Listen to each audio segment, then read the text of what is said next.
শিক্ষা হলো মানুষের জীবনের উপর একটা আশীর্বাদ, অর্থাৎ education is one of the blessing of life. ঠিক তেমনি বিমাও হলো মানুষের জীবনের উপর একটা আশীর্বাদ।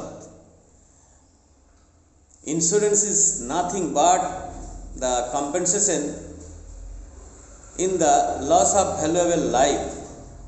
অর্থাৎ জীবন বিমা কিছুই নয়, আপনার এই মূল্যবান জীবনটার যদি ক্ষতি হয়ে যায়, সব থেকে পৃথিবীতে ভুগবে আপনার বাচ্চা কাচ্চা ফ্যামিলি। তাদের ক্ষতিপূরণের ব্যবস্থাটাই হচ্ছে ইন্স্যুরেন্স। ইন্স্যুরেন্স একটা বিরাট কিছু বিষয় নয়।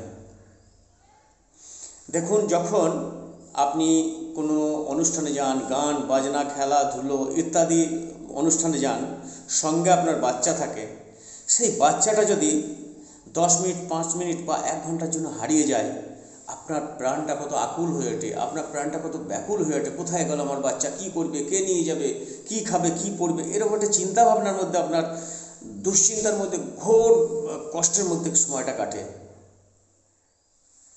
আপনার বাচ্চাটা কেমন থাকে, সেও কিন্তু এই পৃথিবীতে আপনাকে ছাড়া কাউকে আপন ভাবতে পারে না।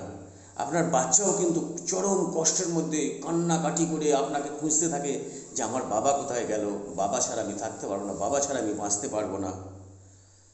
চিন্তা করুন তো, এই পৃথিবী থেকে যদি আপনি চিরকালের জন্য চলে যান, তাহলে আপনার বাচ্চাটা তো আপনাকে খুঁজতে থাকবে, কিন্তু খুঁজেও সে পাবে না। কিন্তু আপনি যদি আপনার বাচ্চার খাবার দাবার সুরক্ষার ব্যবস্থাটা করে দিয়ে যান, অর্থাৎ ইন্স্যুরেন্স যদি আপনার করা থাকে, আপনি না থাকলেও আপনার বাচ্চাটা কিন্তু খেয়ে পড়ে বেঁচে থাকবে। এটাই হচ্ছে ইন্স্যুরেন্সের 1 নম্বর কাজ।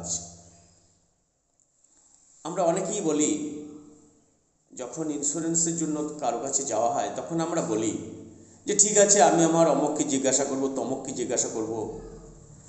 তো তারা কি জানবে? Insurance is a vast subject. ইন্স্যুরেন্সের ব্যাপারে তারা কি বোঝে?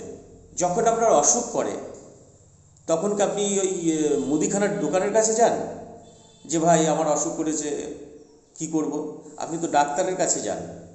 আপনার যখন একটা হাত কেটে যায় কোনো দুর্ঘটনায়, বা কোনো শরীরের কোনো অংশ চিরে যায়, কেটে যায়, ফেটে যায়, তো মুচিও সেলাই করতে পারে, ডাক্তারও সেলাই করতে পারে। আপনি কি মুচির কাছে যান সেলাই করতে আপনার ওই হাতটাকে? নিশ্চয়ই যান না। কোথায় যান? ডাক্তারের কাছে যান। তো ইন্স্যুরেন্সের বিষয়ে ডাক্তার হচ্ছে, মাস্টার হচ্ছে যে ইন্স্যুরেন্সের অ্যাডভাইজার। তো তার পরামর্শেই আপনাকে পলিসি করতে হবে, তার পরামর্শেই আপনাকে এই ইন্স্যুরেন্সটা নিতে হবে। আপনি যখন আপনার হাত কেটে গেলে মুচির কাছে সেলাই করতে যান না, ডাক্তারের কাছে সেলাই করতে যান। তো এখানেও ঠিক তেমনি আপনাকে কিন্তু এই অ্যাডভাইজারের কাছেই পরামর্শ নিতে হবে, কোন পলিসি করলে ভালো হবে, কোন পলিসি করলে আপনার ফ্যামিলি সুখে থাকবে। এটা কিন্তু আপনাকে ওখান থেকেই পরামর্শ নিতে হবে।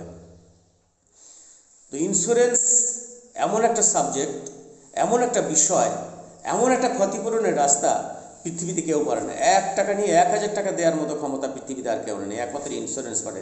অর্থাৎ life insurance corporation of India আপনাদের পাশে আগে ছিল, আজকে আছে এবং আগামী দিনেও থাকবে। আপনারাও যেমন ভালোবেসেছিলেন, আজকে ভালোবাসেন, আগামী দিনেও সঙ্গে থাকবেন। কারণ অনেকে তাদের মূল্যবান পয়সা প্রলোভনের ফাঁদে পা দিয়ে বিভিন্ন জায়গায় রেখে আজকে তারা ভুক্তভোগী, তারা সর্বশান্ত। কেউ সুসাইড করছে, কেউ এলাকা ছাড়ছে, কেউ গ্রাম ছাড়ছে, কেউ মার খাচ্ছে মানুষের হাতে। তো সেই জায়গায় কখনো পা দেবেন না। এলআইসি হচ্ছে ভারত সরকারের সংস্থা। এখানে টাকা রাখলে আপনি নিশ্চিত জীবনযাপন করতে পারবেন, আপনার সন্তান সন্ততির ভবিষ্যৎ নিশ্চিত করতে পারবেন।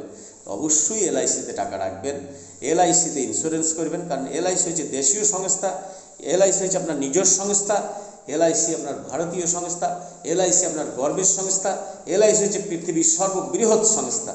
তো অবশ্যই এলআইসির সঙ্গে থাকবেন। আর একটা কথা মনে রাখবেন যে আপনার বিমা দরকার নেই, কিন্তু বিমাটা আপনার পরিবারের জন্য দরকার, আপনার বাচ্চার জন্য দরকার, আপনার মায়ের জন্য দরকার। আপনি যদি বিমার আওতায় থাকেন, তাহলে আপনার পরিবার নিরাপদ থাকবে, আপনার বাচ্চা নিরাপদ থাকবে, আপনার মা নিরাপদ থাকবে আর্থিকভাবে। নচেত আপনি যদি এইখান থেকে চলে যান, আপনার পরিবারের কী হবে, আপনার বাচ্চার কী হবে, আপনার ফ্যামিলির কী হবে? একবার ভালো করে ভেবে দেখবেন। আপনার পরিবারের দায়িত্ব আপনি ছাড়া কেউ নিতে পারবে না এই পৃথিবীতে, যেটা আজ পর্যন্ত কেউ পারেনি। তো চলুন, এলআইসি জিন্দাবাদ, এলআইসির সঙ্গে যেমন ছিলেন, আজকে আছেন, আগামী দিনেও থাকবেন। এলআইসি ছেড়ে অন্য কোথাও যাবেন কেন? এলআইসি তো যথেষ্ট ভালো জায়গা। আজকে এখানেই শেষ করি, সামনের দিন আবার দেখা হবে। সুখে থাকুন, শান্তিতে থাকুন, ভালো থাকুন, এলআইসির সঙ্গে থাকুন।